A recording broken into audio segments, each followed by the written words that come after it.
Welcome back to the Balance Breakdown, everybody. Myself, Harry Powell, and a very angry Huxley Powell in the background here after getting told off by his dad for misbehaving ahead of recording here. Anyone that's watching on video will be able to tune in and see the absolutely disgusted look of Mr. Huxley Powell in the background here, just joining us as a special guest today.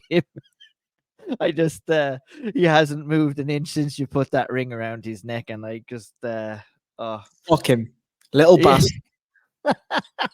And there we go. That's the that's YouTube that will demonet or will take away all of our advertising within the first minute. But you know what? Fuck YouTube, because they always do it to us anyway. You know we can't let a curse out in here, and they'll limit our ads. So I've just decided let's just take ads off because it's not working for us. It's not working for YouTube. So we found a compromise. But there was very little compromise on Saturday night, Harry, inside the Octagon in Austin. On occasion, we saw, before the card, a pretty good card on paper and a pretty good card in action as well. I thought overall I had a mixed bag of results, lots of talking points, a little bit of history created as well. We got Dana White giving out bonuses like Oprah Winfrey after the fact, so a really, really good night of action overall, Harry. Yeah, look, I mean, I think on the undercard there was a couple of fights that were just a bit sloppier than maybe I would have wanted. Mm-hmm. 2 TKO slams is just, I mean, absolute insanity. I've got to say as well, you've already touched on it, and I was going to touch on it myself. Fair play to Dana. How many is that? 1, 2, 3, 4, 5, 6, 7, 8, 9. And a 12 fight card, and we got 9 bonuses. That's incredible. Like, that's very good. I hope it happens every week. I have a theory on why it happened on Saturday night, because we had the excellent breaking of the news from Bloody Elbow and John Nash, who deciphered all of the UFC fighter contracts and cited some emails where they were laying out their dirty tactics on matchmaking and lowballing offers and everything like that. So you know what you do to counteract that? You start dishing out bonuses like Oprah, and I've seen him do it before as well. But look, fair play to him still. He didn't really have to do it. I think there's method behind that madness, but you know what? Deservingly so, Harry. Deservingly so that we got everyone with a couple of bonuses. So absolutely, hopefully it lasts. Hopefully it's a more common trend on a lot of these cards. I mean, the live gate for it was 2.45 million. I mean, that might kind of promote Dana to give a little bit of extra cash out to the guys as well. The highest grossing fight night in history, I believe this card was labeled Arman Tsarukyan, Beneil Dariush, your main event, Jalin Turner, Bobby Green, co-main event, Deiveson Figueiredo, Rob Font, Sean Brady, Kelvin Gastelum, 4 of the big fights at the top of the card. And let's get straight into it, Harry. Let's go with Arman Tsarukyan versus Beneil Dariush. Questions that we had going in there about Beneil Dariush mainly. A couple about Arman Tsarukyan and if he was going to be up for this challenge, having failed at this point of his surge up the lightweight rankings in previous fights with Gamrot and such.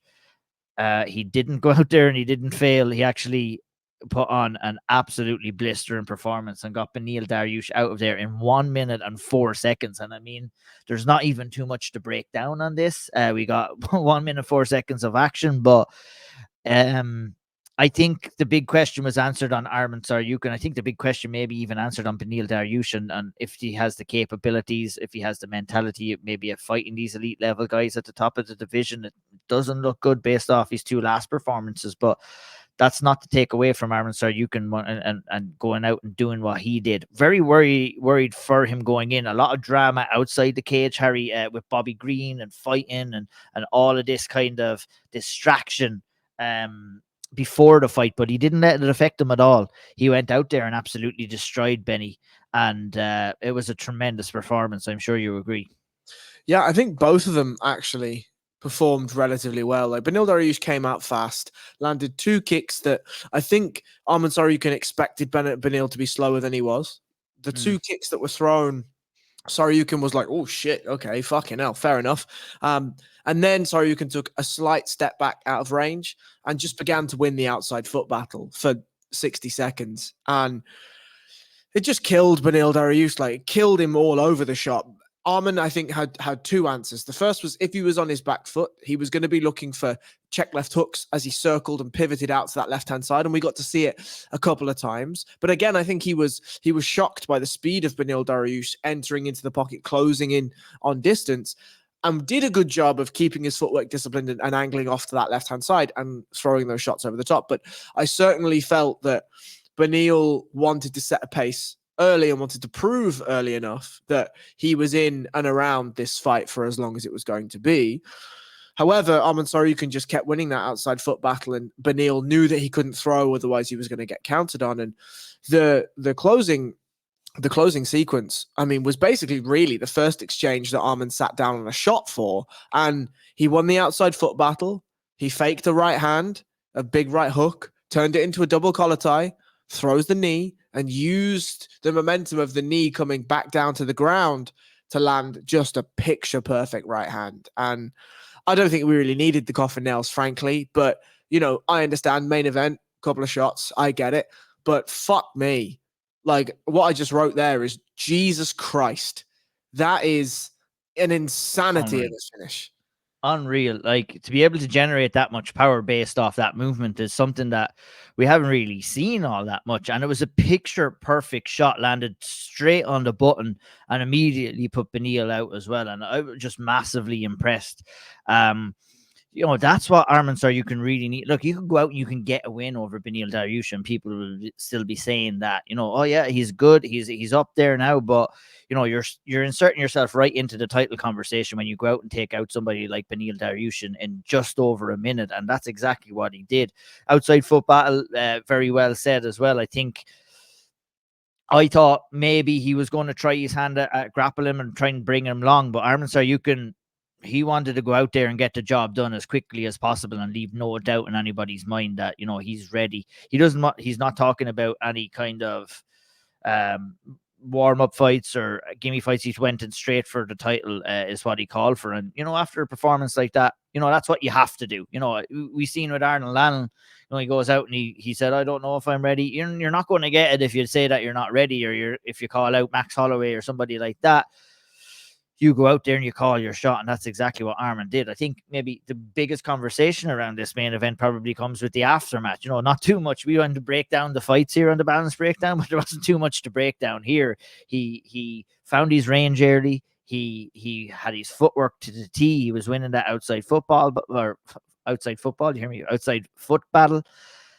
And got the job done relatively easy. Anything else stick out from you from that performance? Like I said, not too much to decipher, but if there isn't anything else that you'd like to add, maybe we can go straight in and talk about next steps for Arman. Yeah, so I'll do both. Like, I think the only thing I'll say is that's a sequence that he's drilled. Yes. That's not a sequence that he just found on the moment. The right hand came too quickly. The power generation was too crisp. Like, that's something that he has either decided Beneil is there for, or has decided that this is just something that he's added to his arsenal and found it in the moment. I don't even think he meant to knock him out with it, frankly. Like I don't mean that like disrespectfully or whatever. I just think it was a combination he was throwing just to throw it, right? Like, it was there. You're coming off that clinch, like, you know, and he probably wasn't expecting to hurt him as bad as he did. It was just like one of those, because, you know, you had said that he planted his feet. He did somewhat plant his feet, but he had landed it with 1 foot in the air, I believe, as well, which showcases crazy power as well, doesn't it? Yeah, so as he throws the knee lands, but he knows that Beneil is going to pull away, right? Yeah. If you've got two hands on the back of your head in like a pseudo plum clinch, his fingers weren't interlaced, but they were like basically on the back of his head. Beneil is going to do one of two things, right? If he knows that no knees are coming, he's just going to strip the hands off with his own hands and start to hand fight, and maybe he'll look for body locks of his own, whatever it is. But the knee was coming and Beneil could see it, right? And so Beneil is reaching away from the knee, and Arman's just let him go. And as it's basically a Superman punch, right? Like, that's basically what it is. As the knee comes back, Arman's using the momentum of the knee coming back to launch that right hand, and fucking hell, the power generation is just insane. Absolutely insane. What are your opinions on Arman Tsarukyan now in comparison to what your opinions were before this fight happened? Clearly, he has added some tools to his game. His adherence to the outside foot battle was just great in 64 seconds. He's kind of at his own detriment in a way, because whilst it's a massive finish and it's a massive statement, it would have been interesting to see, 2 rounds, 2.5 rounds, whatever it is, to really see whether that has sort of expanded and exploded his game any more than we already know. Yeah. Personally, I don't think he gets a title shot next. No, I think nor do I. I think obviously they do Charles Oliveira next. Maybe he's an alternate for that fight, not sure, but I don't think they do that fight next. I tweeted out, I tweeted out Dustin Poirier versus Arman Tsarukyan at UFC 300 after the fight. Got a nice bit of reaction. I like that fight. I also agree with you 100% in terms of what's the rush here? He's 27 years of age. Let's give him another one. Let's see what's happening at the top of the division. Let Charles and Islam go at it. And I also like to piggyback off, like saying, we don't know. There's still a few questions there because we didn't get to see enough. Now, he was fighting lower end competition and probably had to fight a little bit safer against those guys because, you take risks against those guys. It can be a big, big detriment if you do pick up a loss. Opened up a lot more in this fight, and I think we've seen the results with the knockout. Give him a good test. I think the big question is does Dustin Poirier want to take this fight? I think he should. I think he should take it. Does he want to? I don't know. Yeah, so I saw a couple of things. The first is Dustin Poirier has been teasing about UFC 300 for a while. He's mentioned Nate Diaz's name a couple of times. I don't know if they make that fight for UFC 300.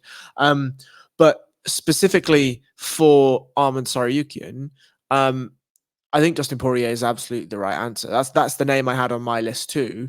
And Dan Hooker made a very interesting statement. And I don't know if I agree or disagree. I haven't really had time to think about it. But he said Islam is much more likely to take a Dustin Poirier or to take a Justin Gaethje because, one, they're easier fights, and two, they're larger household names for him to go in, get a bigger pay-per-view purse, get a bigger pay-per-view return, and an easier fight.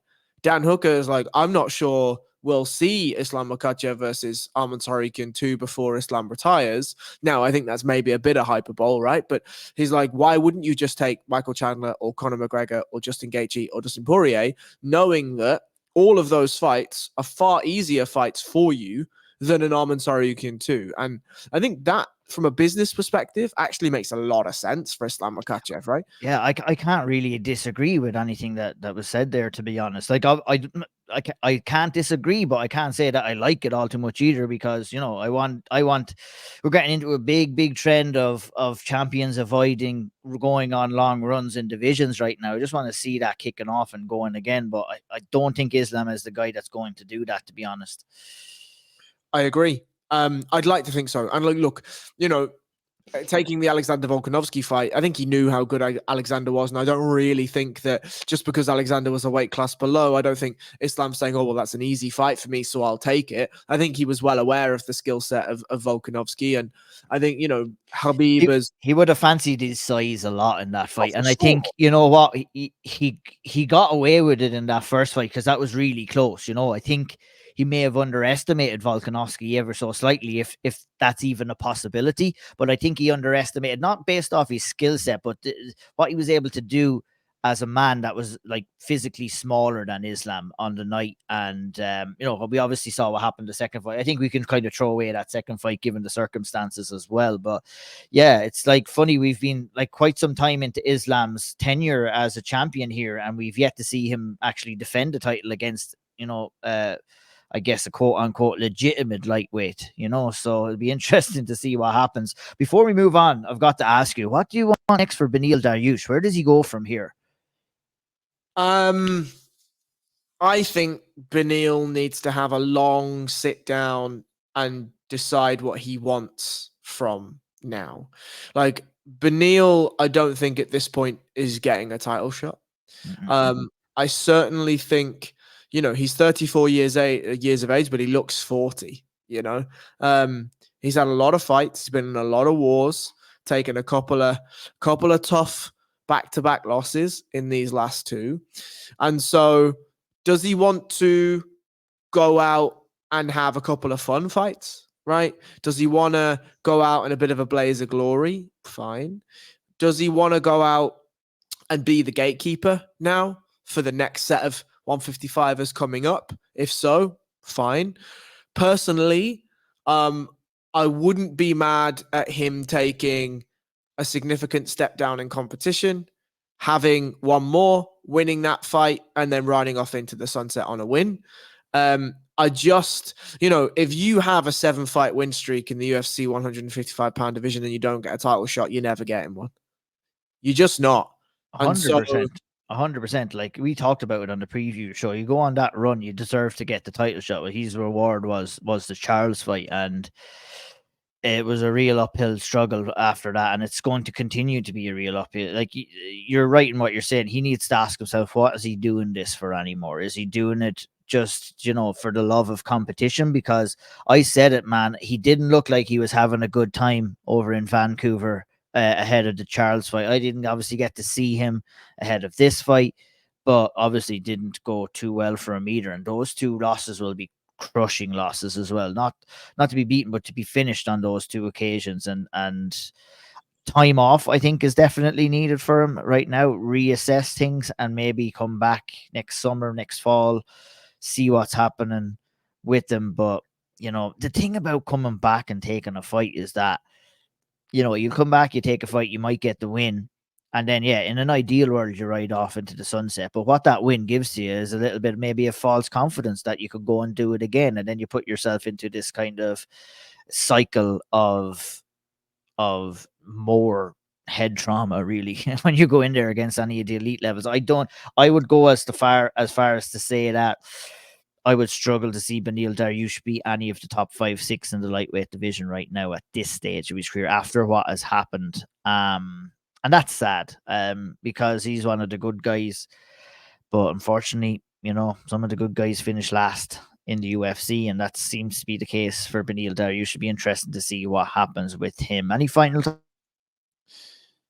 I think we should take a moment just to appreciate Beneil Dariush, right? Like, this is a man that's been in the UFC for a long time, has given us some absolutely fantastic fights, has given us some performances that we've really enjoyed. And whilst, this is MMA, right? So it's almost certainly not the end of his career. But if it is, then, I think we should be very, very, very appreciative of what he's given us. And, just mad respect for going in. And previously he's always said, like, he says I don't care about the title. Obviously he cares about the title, but it's more that he enjoys competition, he enjoys the fight. Right? And if that's not there anymore, then I hope he makes the right decision for himself. Indeed. You talked about him taking a step down. Maybe we'll finish off with this. How about a rematch with Drakker Klose for Beneil Dariush? So I didn't have that on my list for Drakker Klose, but I certainly wouldn't hate it. Yeah, it was rematch. That first fight was a fun fight as well. Very interested to see what happens with him next. Let's move on. Co-main event. Big talking point coming in here is obviously Jalin Turner taking this fight at short notice. We had spoken about if he was going to be able to safely make weight, how much of a risk was it going to be to him, and how much was it going to take from his capabilities on fight night. Well, it didn't really take too much out of his capabilities. It was one way of traffic carry in this fight from almost the get-go. And I mean, our fears for Bobby Green were coming to fruition from the starting bell.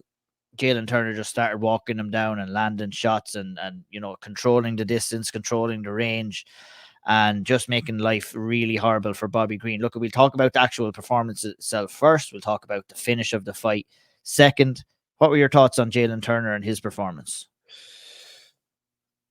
With all the context applied, I thought it was a brilliant performance. I really, really did. I mean, I think that the comments pre-fight week in fight week, pre-fight, were the things that really, really stuck with me. You know, Jalin was talking about essentially being forced into this or strong-armed into this fight. Now, we can speculate as to why that is. Is that because he's riding a 2-loss streak, 2 extremely close fights that he was in, and arguably he won the Mateusz Gamrot fight, but very, very close fights that he was in. And, you know, he's been told, essentially, you are taking this fight. Otherwise, who knows what the threat was going to be, maybe a termination of a UFC contract or whatever it is. And old Joe Silva special probably be matched up horribly in his next fight if he didn't get this one, I'd say. Right. And so, you know, he comes in, short notice. And can you imagine, not just, you know, when you sign to fight, you want to do that, right? It's a physical choice that your mind and soul and body are in a body, whatever, but mind and soul are in a position where you are ready to fight, right? And so you sign a contract to say, yes, in 8 weeks' time, in 6 weeks' time, in 4 weeks' time, whatever it is, I'm ready to fight. Jalin Turner was not that, right? He did not want to fight. For whatever reason, he did not want to take that fight. And yet he takes it. He prepares his mind anyway. He goes through the arduous, and it's got to be a horrific weight cut.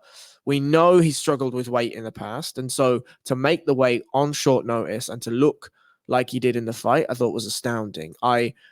I think, as with always, when you fight somebody like Bobby Green, it was obvious from the get-go that the timing's awkward, the movement's awkward, the foot patterns are awkward, he's sticking his chin out, but it's not quite there, is awkward. Firing from the hip is awkward. And so Jalin took a little bit of time just to feel him out. He knew that the stamp kick was going to be his counter entry.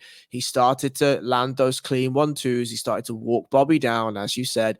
Bobby started to be reduced as to what he could throw. He knew that he couldn't just throw the naked stamp kick because Jalin was starting to read that. And so as soon as he started to throw counters to whatever the Jalin feint was from the stamp kick, Jalin just landed beautiful right hands down the pipe, hurt Bobby a number of times before eventually wobbling him. And then, you know, the knockdown itself was just vicious, really, really vicious. Just a fantastic performance from Jalin Turner. He, you know, one of the things you and I talk about all the time when there are fighters that are long is that if they fight at length, that is a superpower. And I really thought Jalin Turner showed off fighting at your length in this fight, and that was really, really impressive to me. Absolutely, yeah, I would agree with pretty much everything that you said there. The circumstances, the performance, but unfortunately, Harry, it was the finish that caught the headlines, and it was an absolutely disgraceful stoppage by the referee. And there's no other way to describe it. I don't want to go in 2-footed here, but you know, we need better. Look, we've complained about fights being stopped early, and we always say it's better to be stopping early than stopping late. But there's late and there's disgracefully late, and I don't know what was going on throughout that finish of that fight. I mean, Kerry Hatley was the referee, and just did an absolutely horrible job with the finish there. And you know, that's life changing for Bobby Green. And it's absolutely horrible. I was absolutely, you know, we see stuff with MMA, Harry, and you get desensitized. I was fucking screaming at my television to stop that fight. Like what, I can't even put it into words how confused or what kind of thought process that Kerry Hatley was going through to allow that fight. That fight was almost finished, in my opinion, based off the first initial strike that hurt Bobby Green. And when he fell down to the mat, he should have immediately stepped in, and the fight should have been done. I'm curious to hear your thoughts. Yeah, Kerry Hatley shouldn't be able to ref again in the UFC, or frankly anywhere else, until he proves that he's gone and taken the steps necessary, because this isn't the first mistake, and this isn't the first egregious mistake either. Look, I think, you know, we rag on referees for not taking points, let's say, when fingers are in the cage too much, or you know, whatever, the sort of minor infractions that we have in the sport. Maybe an eye poke too many, and it's like, well, what are we going to do, whatever. But you know, when we're talking about intelligent defense, right? Because that's what we're talking about here, right? When you hear Mark Goddard talk about it, or you hear one of the other gold standard refs talk about it, they are looking for a fighter to improve their position at all times whilst intelligently defending themselves from their opponent's strikes or submission attempts or whatever it is, right? Bobby Green got hit with a right hand, or got hit with a left hook to begin with, that sent him on wobbly legs. He then gets hit with a clattering right hand that puts him to the mat. Not just to the mat, but almost belly down, face down, right? He begins to attempt to turtle for a brief moment by coming up to his knees. Jalin Turner smashes his hips into Bobby Green's hips along with a big right hand. And so Bobby Green is now flat down, laying on the ground with his hands connected to his ears, essentially just hoping for Jalin Turner to stop. Jalin Turner did not stop because that's his MO and that's what he has to do as a fighter. As egregious as it is, if Jalin Turner just got up and walked away and said he's obviously done and Bobby Green gets back up, the fight continues, right? And so the onus is on the referee to notice that Bobby Green is not intelligently defending himself and is not improving his position. Not once did I hear Kerry Hatley shout at Bobby Green to move or to improve his position. He just stood there from the best vantage point in the arena and waited for Bobby Green to go unconscious. That is absolutely, unequivocally egregious refereeing. And as you have rightly said, Bobby Green will have life-altering ramifications from that fucking idiot's decisions. I am sick to death of having to wait to see fighters go unconscious. You are entirely right. We've seen fighters go wobbly before. What do you think that means? What it means is that the cerebral cortex has been wobbled in a fighter and their body is beginning to go into fight or flight and is beginning to shut down so it's defensively, like it can look after itself, essentially. Jalin Turner then knocks him to the ground face down on the mat. What more do we need to see? Like, if you want to see a couple of shots, we can argue the toss about that. But there are 9 unanswered shots until Bobby Green eventually goes unconscious. It's a disgrace, an absolute disgrace. I can, sir. Hello. My computer screen has frozen, so can we pause it on your end?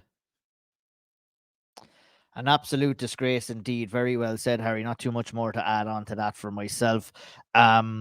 Moving forward, what do we want to see for Jalin Turner? I'm going to say a name, and I just want to hear your reaction. Benoit Saint-Denis. Oh yes, I love it. I love that fight. I do love that fight. And I think given the circumstances, normally I would say in that position that, Jalin Turner might need to do a little bit more to get that fight. But given the fact that he had taken it on short notice and all the other circumstances we discussed, he definitely deserves that opportunity. And that would be an absolute barn burner, himself right. And Benoit Saint-Denis. We're going to see some serious violence in that fight. For poor Bobby Green, he's been active this year. We probably wanted to see him take some time off, do we? Absolutely, yeah. Go enjoy your Christmas with your family and rest up, heal up, and look. I got no problem with Bobby Green still coming out here competing. Like, it wasn't a blowout with Jalin Turner. I just think Jalin Turner's a way better fighter than Bobby Green is, right? And it's a horrible stylistic matchup for a guy like Bobby Green as well, who's this like he doesn't land with great impact. He's more of a kind of a frustrating style fighter.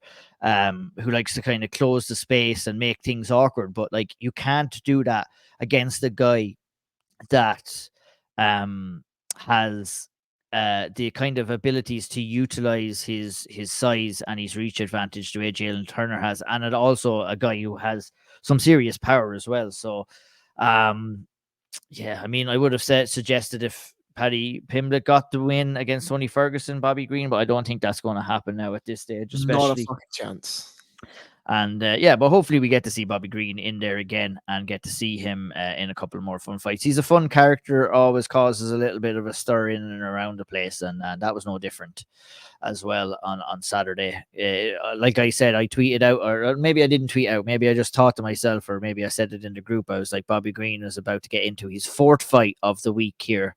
Or is in the midst of his 4th fight of the week as he steps in against Jalin Turner. Let's move on, Harry. Let's talk about Rob Font versus Deiveson Figueiredo. And I can't wait to talk to you about this because this was a fantastic performance from Deiveson Figueiredo, in my opinion. The key things here that I think people need to remember is the difficulty that smaller fighters have coming in and facing bigger opposition. And I think that was a problem that Figueiredo had to kind of deal with coming in here. Obviously, after moving up from 125 pounds, he was going to be at an immediate kind of disadvantage with his size and his strength.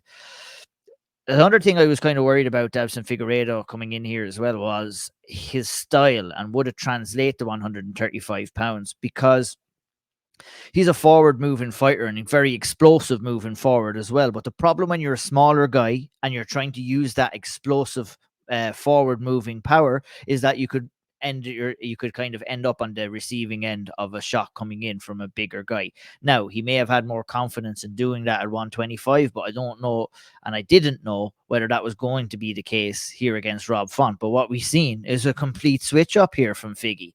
Like, he completely switched it up. And I was like, yes. He didn't fight on the front foot at all. He fought on the back foot. He makes sure to win the outside foot battle. And he moved laterally. And he drew Rob Font into his big shots. And it was exactly what Rob Font should have been trying to do to Deiveson. But it was actually, roles were reversed. And it was a tremendous performance by Figgy in this fight. And, you know, even hurt Rob. I mean, take us through. I don't want to pick certain parts of this fight. Break down the performance. Did you kind of get the same looks or the same reads as I got in this fight in terms of Figgy kind of fighting on the back foot and really changing up his game plan, which must have threw Rob Font off for a loop, to be honest. And it looked that way in a minute. Like, Rob Font did not have an answer really for anything that Figgy had. He couldn't get off the jab. Figgy was kind of reading and read his jab, I think, towards the end stages of round 1 and into round 2 as well. But curious to hear your thoughts on the performance. Absolutely. I think I actually think Rob Font would have loved it. Like, if you'd have said to him, if you'd have said pre-fight, right, Deiveson isn't going to take a front step forward. He's going to be on the back foot the entire time, and he's going to be looking to counter you.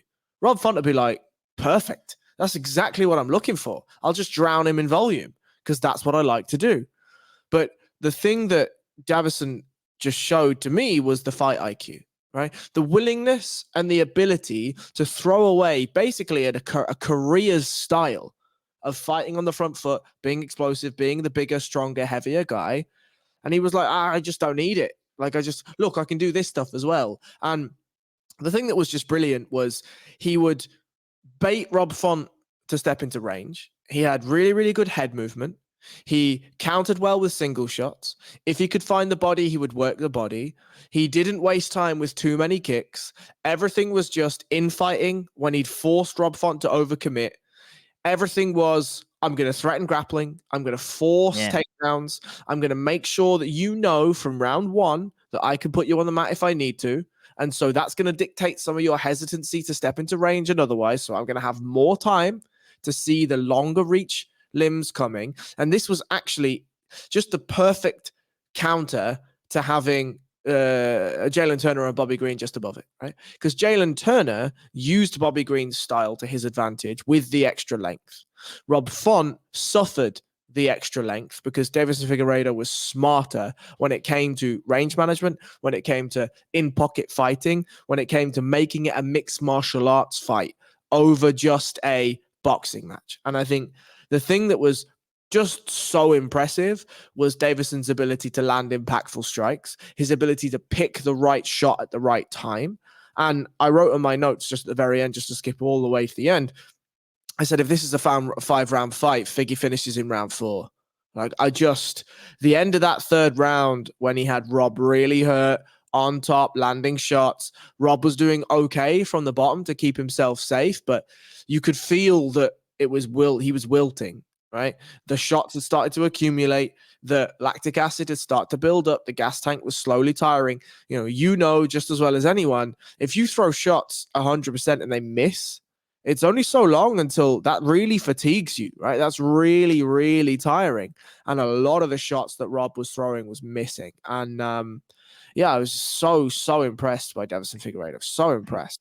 you trying to say there that I used to be throwing some a lot of shots that used to be missing there in my time, Harry? What's this? What's kind of this? I was landing with 100% accuracy. I don't know what you're talking about. Okay, I know from I'm experience. I'm only joking. I'm only joking. You were spot on. You were spot on. Yeah, the variety that Deiveson Figueiredo had on the feet, but also the fight IQ to mix it up with those takedowns as well was something that just absolutely bamboozled Rob Font throughout this fight. And yeah, I agree. Over a longer period of time, look, as the rounds were progressing, the gap was widening between the two of these guys. And, I was unsure what to think. I thought that it was an excellent stylistic matchup for Deiveson Figueiredo. He's going to have much difficult fights in the bantamweight division down the line. But after seeing what you saw on Saturday, Harry, do you think that Deiveson Figueiredo could be a player at the 135-pound division? I think it's far too early to say. And the reason why I say that is because I think Rob Font is a nice enough matchup in that we know that he's coming with volume striking. Whilst he has very, very, very good hands, does Rob Font, the takedown defense isn't as good as the hands. And equally, there's not a huge versatility of the kicks. We know that it's forward pressure boxing and a really, really, really good level of forward pressure boxing. And so I think for Deiveson Figueiredo, it was, and we saw immediately in the first round, he can just take him down if he wants, right? And just hold him there and beat him up a bit. And so I think, can he? Yeah, damn right. The power's carried over. That's a big, big thing. The cardio looked great, right? Cardio did not seem, he wasn't blowing at the end in any way stretch the imagination. And that was an action fight, right? Lots happened. So those two things, and obviously making the weight is going to be far easier than making 125, right? And we've seen him go 5 hard rounds in the featherweight or the flyweight division, excuse me, as well, which, gives, I think gas tank, when you're coming up and fighting bigger guys, you would think a lot of guys coming up would be like, oh, he's going to do the 3 rounds easy, or he's going to do 5 rounds easy. But I think the crux to that is you're fighting a bigger guy, and it's harder to keep a bigger guy off you. And the grappling exchanges, you're going to have to use more strength. You're going to have to use more energy than you would at 125. So those would have been the lingering doubts over Deiveson Figueiredo coming into this one, but we didn't really see any of that. As you said, it was, he ticked off a lot of boxes there, man. He took out that look, and it was a good stylistic matchup for him. Let's be real. And I thought Rob Font kind of underperformed slightly, I believe, but it's more likely to Deiveson Figueiredo kind of causing him to do so, more so kind of taking the confidence away and taking any avenue that he may have thought he was going to have away from him ahead of the fight. So yeah, I mean, he ticked off a lot of boxes for me. I'm excited. I haven't even thought about this yet. I'm going to hand it straight over to you. I'm excited to see what you want to see next for Deiveson Figueiredo in his next fight. Okay, so I have 2 names, and you can pick whichever one you want. My dream, and I wrote this in my notes in the first round's notes, is Corey Sandhagen. Oh my goodness, yeah, that's a great fight. The second option, which I think they will do, because I think, again, it's a stylistic matchup that Deiveson Figueiredo probably could perform better in, is Petr Yan. Give me that Petr Yan fight all day. Give it to me all day long. That's a fantastic fight as well. Jeez, yeah, that is a fantastic fight. I'd love to see it. Do it. I'm going to just match up everyone for UFC 300 now over the next month or so. Done. Stick that on UFC 300. Stick it as a fucking prelim headliner at that as well. That's a fantastic fight.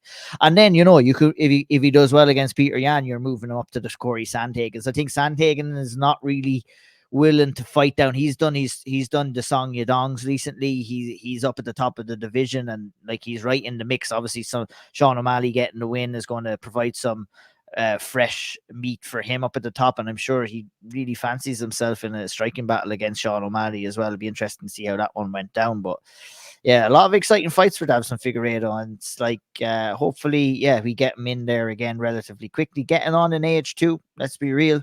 Doesn't have much time here to kind of stamp his authority. So I guess that was the thought process behind fighting a ranked opponent straight away in Rob Font. We're off to the races. It'll be ranked opponents again. because we have time, we won't speak about what's next for Rob Font. Let's move straight on to Sean Brady and Kelvin Gastelum. And, we're talking about, Harry, very, very good performances. And we're talking about elite level performances here from Sean Brady. To do what he did to Kelvin Gastelum and beat him at his own game, from what we've seen Gastelum be so good at stages. And, I would have thought that, this could have been a possibility as a game plan for Kelvin Gastelum on the move back down to welterweight. But Sean Brady said, not today. Y'all must have forgot. And it was a really good performance. Fuck me. It was a wonderful performance. Absolutely wonderful.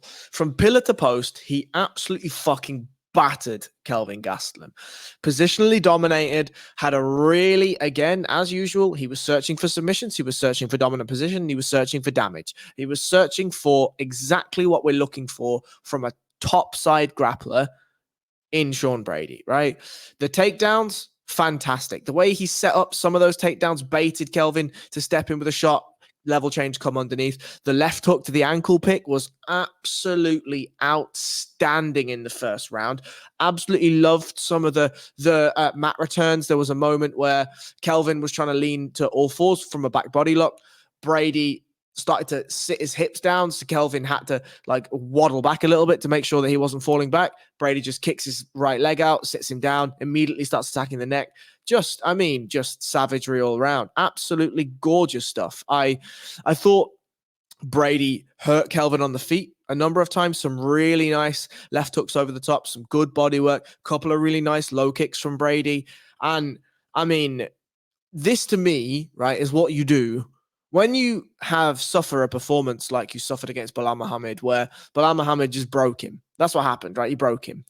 When you suffer a performance like that, you go away, you take the time, and you come back like this. Because fuck me, we have not seen Kelvin Gastelum dominated like this in a long, long, long time. And make no mistake about it, Kelvin Gastelum does not make 170 pounds unless he is absolutely committed to this training camp. So we got a Kelvin Gastelum in fantastic shape. Cardio was brilliant. He looked in really, really, really good up for it mentality the entire week. He was saying all the right things in pre-fight interviews and just got absolutely destroyed. It was masterful from Sean Brady. Absolutely masterful. I couldn't even package it any better than what you've done there. No excuses on the Kelvin Gastelum side at all. Like you said, looked fantastic inside the cage. Looked himself.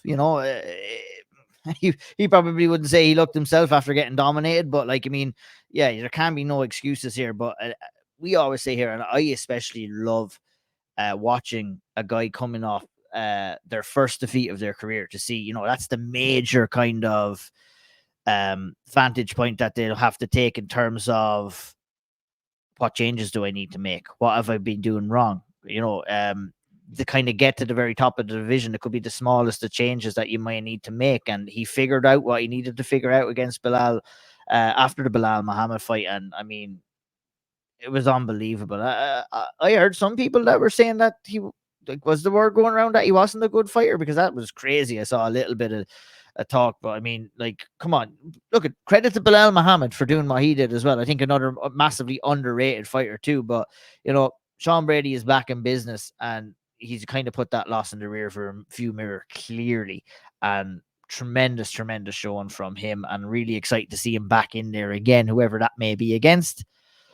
I'm going to send over to Mr. Powell here to tell me. I want Jeff Neal. Yeah. I want Jeff Neal because he is really, really good at range control. He has some nasty knees. So if Brady shoots poorly, the knees are available. And I think Neal is going to offer some interesting looks on the feet, because Brady had so much control time. I'm not sure I didn't get to see the plethora of improvements that he might have made on the feet. And so I would like to see if Neal can stuff the takedown enough that he can force Brady to exchange a little bit on the feet. Because I want to see whether the additions that I would like to hope have been there from the Bilal Muhammad performance are actually there. And so he could just go out and just ragdoll him for 3 rounds. Possible. Very possible. Very, very possible. But I think Jeff Neal at this point is veteran enough. It's a nice step up in terms of divisional prominence.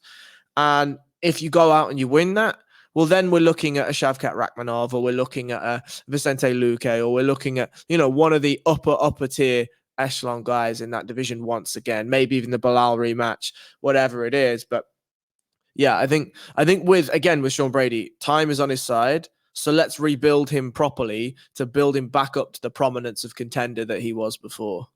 Yeah, absolutely. I wouldn't be inserting him into a top 5 fight at all next. You have to allow him that time. Obviously, Ian Gary is another name as well. I know Sean and Graham talked about that in detail on the big podcast. I don't know whether the UFC are going to do that now, to be honest with them, but I think it's inevitable that these guys meet some stage down the line. Whether it be the next fight is yet to be seen.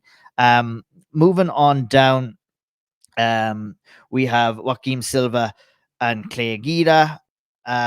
You're clapping your hands here. For Clay what Guida, reason? Some dog, innit? Clay Guida, fucking dog like. He is an unbelievable, it was a typical Clay Guida performance in terms of, doggedness, grittiness, an unwillingness to lose. And it's mad impressive to see that at this late stage of his career as well, that he still has that fire, to keep going and keep battling on here. And, Joaquim Silva won a unanimous decision here. The fight itself, it wasn't great, to be honest. It wasn't a great fight. A couple of uneasy moments towards the end of the fight, maybe with Clay Guida when he started running out with a bit of gas. But, his doggedness, his grittiness, and his competitiveness, I think that was the story of this fight for Clay Guida. And for Joaquim Silva, I mean, he went out, he got the job done against a veteran. Didn't really see anything that impressed me all that much, to be honest. Did you see anything other than, the fact that you were impressed by Clay Guida? Anything to get excited about in terms of what Silva produced? Absolutely not. Look, Clay Guida at this point is 41, 42, whatever he is. You should be stopping him. You absolutely should be stopping him. He was there to be hit. Joaquim Silva did a lot of hitting, and he hurt Clay Guida a number of times and just picked the wrong shots, crowded himself, allowed Guida to get to grappling positions that he was comfortable to survive in. At the end of the day, I was close to writing the spotlight about Clay Guida, simply just to write about the spirit of the man, because I think Joaquim Silva has never fought a guy with an unrelenting spirit like Clay Guida has. I am certain that a number of fighters on the UFC roster at 155 pounds would have gone away after some of the shots that Silva hit them with. But I'm always enamored when Clay Guida fights, and especially as he gets older. Look, MMA has passed him by. There's no two ways to talk about it. But still, he's hitting massively high amplitude takedowns. He's still looking at all times to land damage, finish fights, be a tough cunt. You can't but love that. Do you know what I mean? You can't but love it. And I have to tip my hat to him with as much respect as I have in my body. I have to give it to him, because fucking hell, you get fellas that don't look right after a loss at 26, and he's 41, taking losses left, right, and center, and still turning out. Yeah, I just love seeing the old school coming on in there and being able to perform. The Clay Guidas, the Jim Millers, all of those guys. Look, it didn't go Clay Guida's way, but 38 and 24 for that man now. I mean, that's almost 3 or 4 careers in one career, to be honest. So. Fair play to Clay Guida. Be interesting to see what's next for him. But these style of matchups are the ones that suit him best. If he wants to stay competing, he's shown enough to me to allow him to continue, to be honest. Look, he took a few clips here and there, but he's probably, like we said, he's probably taken more significant strikes from his brother in recent years than a lot of other people have taken in their careers. But be interesting to see who's next for both. We will see. Unless you have some names you want to quickly discuss, let's move on. Punahele Soriano versus Dustin Stoltzfus. What did you think of this one? I thought really Dustin Stoltzfus really just drowned Soriano throughout this fight. I mean, Soriano started well, was looking to get off his shots, but Stoltzfus had an answer. It was I think did Soriano hurt him a little bit, if I remember correctly, at the start of this one, and he came back so excellently well. Just a couple of these fights are melding together for me now. This one, he did hurt him, and it was a tremendous comeback. So not alone did he just end up drowning him, but it was a fantastic come from behind win too, and not the first one of the night either, I have to say. But really good performance by Stoltzfus. I just think both of them are shit. Like neither of them throw shots cleanly. Both of their defenses are just fucking horrific. Stoltzfus, when he got to the grappling, looked really good. Like, genuinely looked really good. Had some really, really nice entries to the back body lock, some really nice single leg entries. But if Punahele Soriano had a jab, he'd have finished Stoltzfus. Like, he'd have absolutely finished him. Everything was just massive power on the left hand, massive kicking power. Both of them need to learn from Trevor Whitman and just take 20% off their shots. And look, again, when we got to the back from Stoltzfus, his grappling was great. I can't fault him at all. He did all the right things and switched off the chokes really nicely. Hand fought really well, got to his choke, fair play to him. But that was a fight that Soriano allowed himself to lose rather than Stoltzfus won it, in my opinion. Not only did he hurt Stoltzfus at the start, and if he'd have had a little bit more about him, he probably could have finished him. But then it's just the unrelentingness to just be in a firefight. And Stoltzfus managed to find his way through it, and that's grand. But it's not high level MMA. I mean, we'll talk about comebacks when we get to Bellato and Pretoria later, but fucking hell, like great, yeah. I mean, look, for a guy like Punahele Soriano, who we were fairly promising on based off his early performances in the UFC, is now 1-5 or 1-4 in his last 5 fights, and that's kind of, he's on the kind of the chopping block there now, really, after that. It'll be interesting to see if the UFC do decide to keep him on. Obviously came in through the Contender Series in 2019. Things have not gone his way in the last couple of years, so it'll be interesting to see what happens. Like the last fight, we shall move on swiftly to the next one, and that's Miesha Tate, who went in there and picked up a good win over Julia Avila. I mean, she looked good, to be honest. She wasn't facing that stringent a competition. It was a good matchup. It was a matchup that I had the thumbs up for before it. It's a fair fight to kind of put Miesha Tate in at this stage of her career. But she showcased to me that she's well above and head and shoulders above this type of challenge, and it'll be interesting to see how they kind of match her up down the line. But I'm sure, what did you think of the performance? Do you think it was a good performance by Miesha Tate, or just a mixture of a good performance with a bad performance from Julia Avila? No, I think Avila looked okay. She just got drowned. She just got fucking absolutely drowned. Like, Miesha Tate walked over. And again, look, Miesha Tate still doesn't know how to take a shot, still doesn't know how to line up a jab properly. But the aggression and the determination and the grappling was fucking brilliant. It was absolutely brilliant. She walked over, put Avila down, and just kept her there for 3 rounds. Just beat her up. Beat her up, beat her up, beat her up. Like, that's great. Like, the only thing I would say, and maybe I'm being a little bit too salty, but there was a moment in round 2 when she grabs the fence 3 times, and the referee 3 times picks her fingers out of the fence. How are we not standing that up? Like, how are we not punishing that? How are we not? Like, don't get me wrong, she'd have taken Avila down and kept her there for the rest of the round. Fine, no problem. But what are we doing? Like, 1 fence grab is a warning. 2 fence grabs is a foul. Like, 3 fence grabs. What are we fucking doing? Yeah, I actually, that kind of that escaped me as well. Who was the ref? Jacob Montalabo in that fight. You got to be taking points there when you're like, and you can't say that you didn't see it because you're actively taking the fighter's fingers out. So that was a strange one for Miesha Tate. What way do we kind of move her forward in this division? Is it similar to fights like this? Do we use her as a gatekeeper? I don't think we should be pushing her towards title, although the 135-pound division is absolutely dreadful in women's MMA right now. So I mean, there might be a chance for her to make a little bit of a run here. So you're telling me there's a chance? I'm telling you there's a chance, Mr. O'Neill. Look, I think there's 2 options, right? If you want to push her down the veteran line, you do Holly Holm rematch. Like that.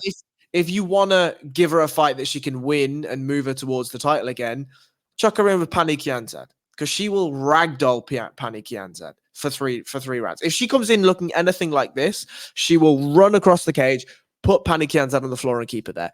One thing that was a little worrying to me, though, is when she got up from the last grappling exchange in the third round, she hobbled away holding her left hip.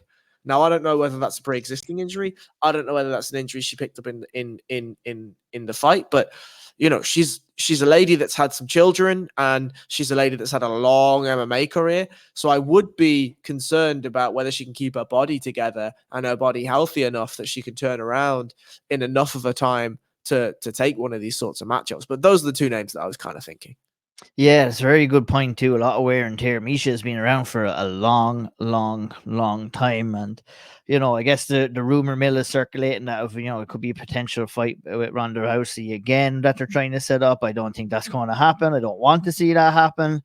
I think it'll be interesting to see. I think she has a good chance of kind of maintaining a position in the top 10 of that for the next year or two, but it's all down to her health, her body, and if she can take that damage going forward. Moving on to the next one, Harry, the first of 2 slam KOs. Crazy to see. Like, we haven't seen a slam KO in so long. Next thing, bang, bang, we get 2 in a row. Obviously, the first one was Drakker Klose over Joe Solecki, but we were talking about Cody Brundage and his win over Zach Reese. 1 minute 49 seconds in round 1. Talk me through to finish the slam. It's not often we get to break down slams here on the Balance Breakdown. We get to break down 2 today. Just pretty insane stuff, like all in. I mean, I thought that Reese had an active enough guard, right? And so that was fine. He was looking for the mirror lock. He was looking to keep feet on hips and keep Brundage away from him. And then Brundage just leaves his arm in, gets triangled, and then says, fuck it, I guess I'll just fucking deadlift you and slam you on your face. And like, the thing that was interesting that I thought was a very, very interesting use of grip from Brundage is Reese locks up the triangle. So the choking leg is his right leg and the locking leg is his left leg, right? So he's locking over Brundage's left-hand side, and generally what will happen is Reese will lift up his right hand to try to grab the back of Brundage's hand to break the posture and keep control and all that stuff. And so as the grip start to come up, Brundage grabs the tricep and sort of uses the tricep as an anchor grip to lift Reese up with him. And that was a really, really interesting grip choice. Whether that's intuitive, because, I mean, look, you're not drilling slams in training, let's be honest, right? So he picks him up with that tricep grip, angles him so that he's already slightly on the side of his head, and then just immediately drops into the cage, lands a couple shots, and we're done. Like, it's just, like, do you know when you're saying you're not drilling that, but there's definitely a factor here in the chance that he probably saw Drakker Klose doing it in the fight ahead of time. I wonder what, like, and I don't know whether he said that after the fight or not, but it kind of spurred a thought with me today in the time where we saw Zabit Mahomed Sharipov and Aljamain Sterling pull off the Suleiman stretches one fight after the next, and it's kind of like a copycat syndrome.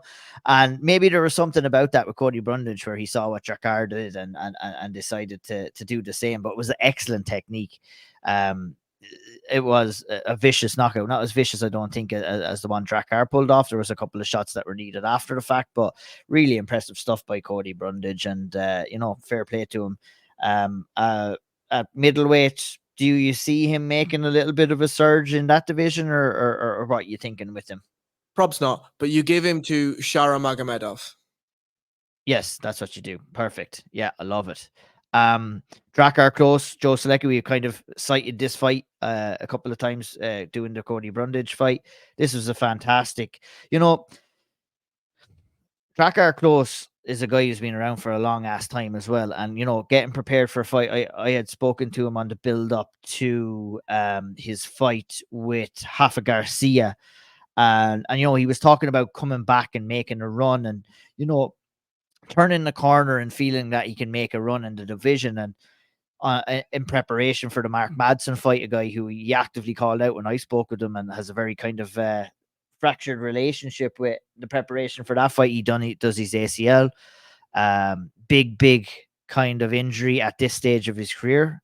Probably went through the motions. So we talked about Tom Aspinall. You go through the really dark times. You You think, will you be able to fight again? Will you be able to get back to the same level of capabilities? He came in here, Harry, looking in phenomenal shape. He came in here looking hungry. He performed well, in my opinion, before the slam happened. He looked sharp on the feet. He looked hungry.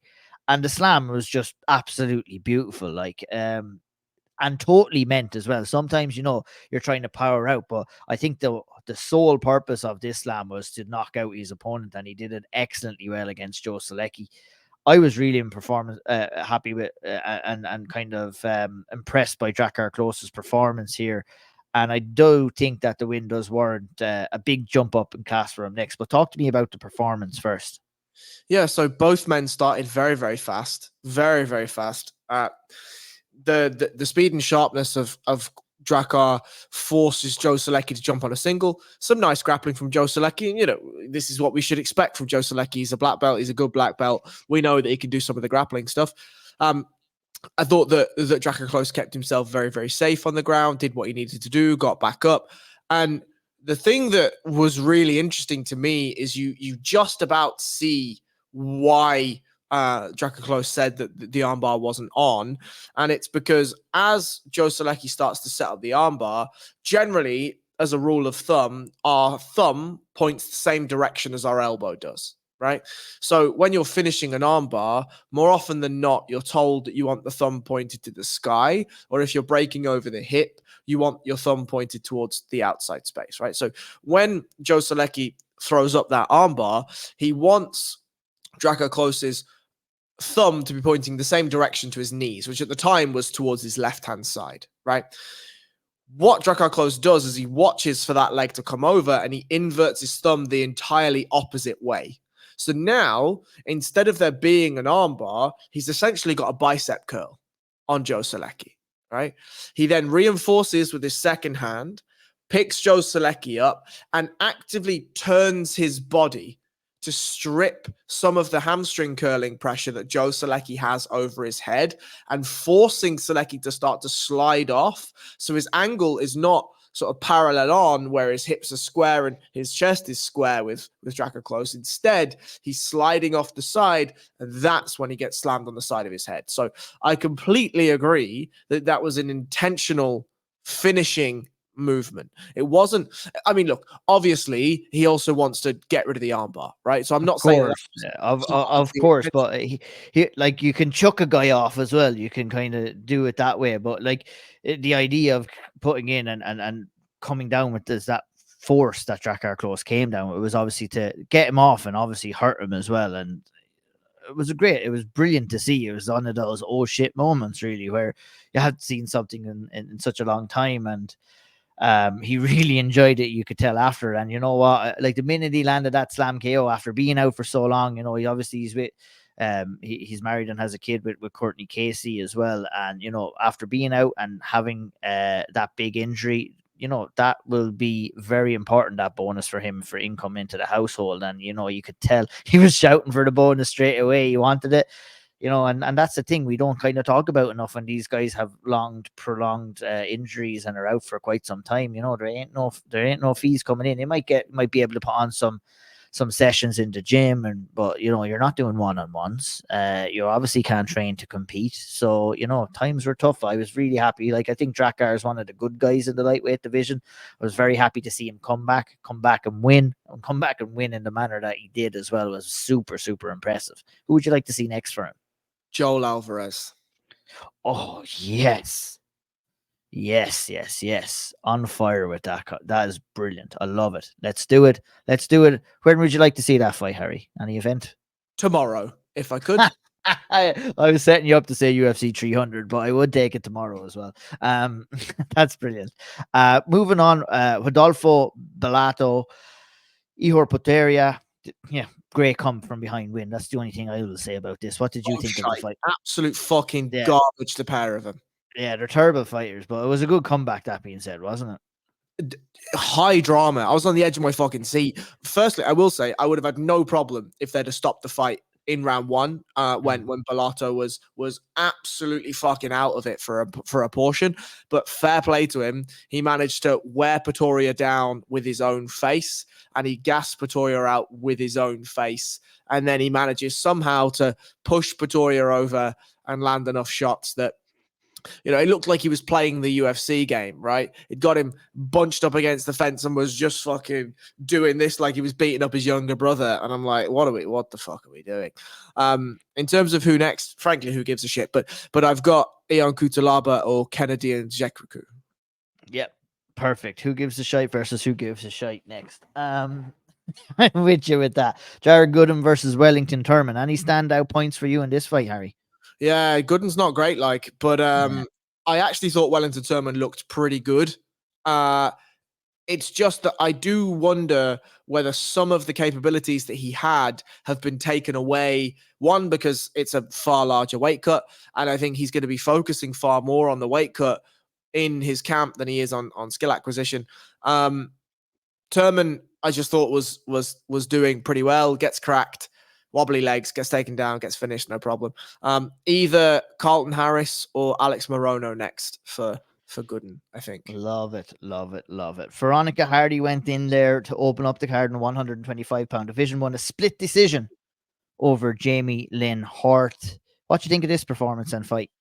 I thought round one, Veronica Hardy looked fantastic. I thought round two, Jamey-Lyn Hort did a bit better at landing some more damaging shots on the feet. And then in the third round, Jamey-Lyn Hort had just made some really nice adjustments, and I thought she won that round. I had it 29-28 for Veronica Hardy. Second round was close enough, but I just thought Veronica Hardy did the better work. But about as clear a day, round three for Hort and round one for Hardy. I wouldn't have minded if it had gone either way, really. But Sal D'Amato and I can't remember the other judge, but they both scored it for Hardy, and then one judge went down the middle for Hort. And like a solid performance. I think it's very impressive to see Veronica Hardy come back and to be able to put these sorts of performances together. Long time out of the sport. Yeah. Certainly had a really terrible run of her couple of fights before her slight reset. And she's getting on in age as well. And so fair play to her for coming back, reevaluating herself, her sort of standing in the division, and being able to put some performances together. I've got how about for the London card in March, Veronica Hardy versus Jojo Wood? Yeah, I don't mind it at all. I think that's a good fight. Veronica's 28. She still has a little bit of time, but she's going to have to fight better than she was fighting in her last two fights against those higher. And I think, the right fights at the right time. And look, who better to guide her in the right direction other than her husband, Dan Hardy, to be honest. I mean, yeah, a guy that you want in your corner. And a guy that's not going to lead her into any great deal of trouble. Look, there is going to come a time where she's going to have to take that leap up in competition. Slow build and a gradual move up is going to be very important for her development. At 28, little bit of time, but time is a ticking as well. The fight game is a cruel when it comes to age limitations. That kind of wraps it up. Bonuses. I mean, we got bonuses for Tsarukyan, Turner, Brady, Stoltzfus, Miesha, Tate, Brundage, Klose, Pretoria and Bellato got each a bonus, and so did Jared Gooden. So we talked about that at the start. Hopefully that continues. And we will continue to bring you the balance breakdown. We'll be back again for another card. We will be breaking down that fight on the preview show this week. And that's Song Yadong versus Chris Gutierrez, and a couple of others on that card as well. Not the same, not as good a card on paper per se as this one here. That's safe to say, but we'll rattle through that, and it will be our second last UFC event of the year leading up to the big UFC 296 card. Jalin Turner was the Severe Spotlight this week. You can head over to severemma.com, check out Harry's article on that each and every Monday, highlighting his top performance from the weekend in mixed martial arts. At BJJ_Harry Powell, follow him. At Balance Grappling as well over on Instagram, give that account a follow too. O'Neill MMA is where you can catch me And we'll see you the next time. We'll see you for the preview show first, and we'll be back for the balance breakdown again next week. Until then, take care, folks. Thanks for listening. Bye-bye then.